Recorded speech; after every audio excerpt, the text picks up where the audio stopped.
Torej 6 milijonov evrov dobimo, preostalih 5 milijonov, zakaj se ponavadi porabi? Jaz sem prav zanalašč naredil, tako sem in prav točno ste tudi vprašali. Prej sem povedal 5 milijonov 600 plus 1 milijon, to pravi 6 milijonov 600, ostaja še drugih 3 milijonov 300, 3 milijonov 400. Če gledamo malo nazaj, to ima malo bolj daljši odgovor.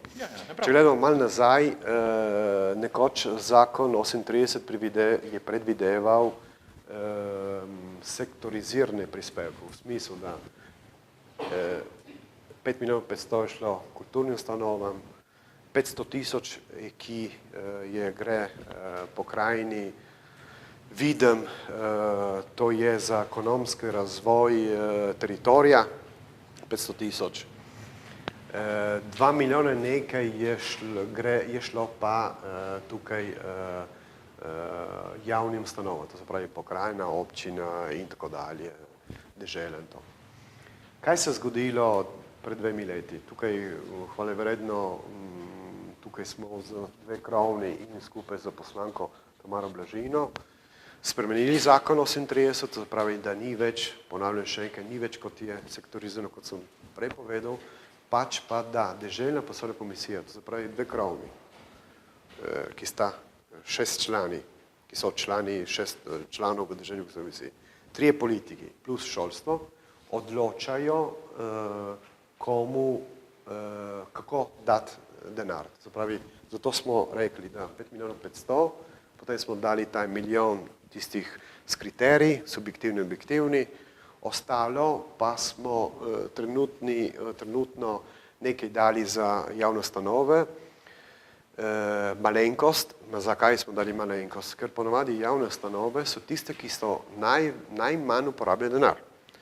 Kaj se je zgodilo do vseh teh letih, zato smo tudi spremenili s Tamaro Blažino, da tisti denar je šel spet v Rim. To se pravi, se je vrnil v Rim in tistega nismo več tikali. To se pravi, da je bil izgubljen. Zaradi tega to smo spremenili in tukaj hvalevredno z vlado, s prejšnjo vlado, da je to nam potrdila, da se lahko to naredi. Tako da zdaj trenutno je ostalo, da edini denar, ki mi obvezno moramo dati, je samo 500 tisoč za videmsko pokrajino, za ekonomske teritorij videmske pokrajine. Drugo, razdelimo se mi. Ponavljam še enkrat, 6 milijonov in pol, trenutno letos smo največ denarja dali za ta centralni urad. To je ena strategija, ki smo naredili, če tudi prej nisem povedal, v SSO, SKGZ, skupaj s paritetnim odborom.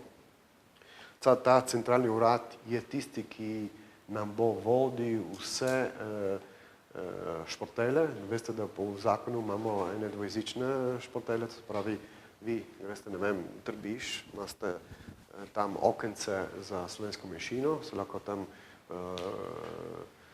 vprašate, ali rabite kakšen dokument, če ste seveda prebivalec iz Trbiž, z občine Trbiž in tako dalje. To pravi, vse, kar se tiče dokumentacije, lahko vprašate. Teh športeljev danes bojo ostali, vendar bojo imeli to veliko pomoč z centralnim uradom, ki bo prevajal vse modele. To se pravi, da občina Števerje, občina Repen ne bo imela vsak po svoj format, svoj prevod in tako dalje, pač bo prevod v centralnem uradu, to je centralni urad pri deželi FJK, ki smo ga zato tudi financirali,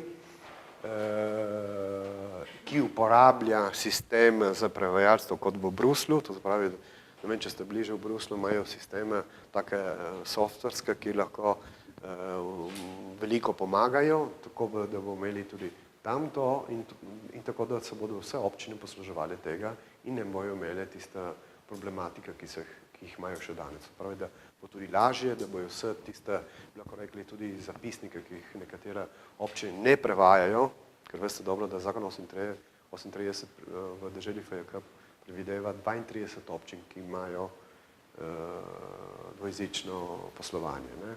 Vse jih ne porabljajo, oziroma ne vem, če sta 2, 3, ki uporabljajo dvojezično poslovanje, drugih žal ne poslovanje, prav iz teh razlogov, ki sem jih prej omenil.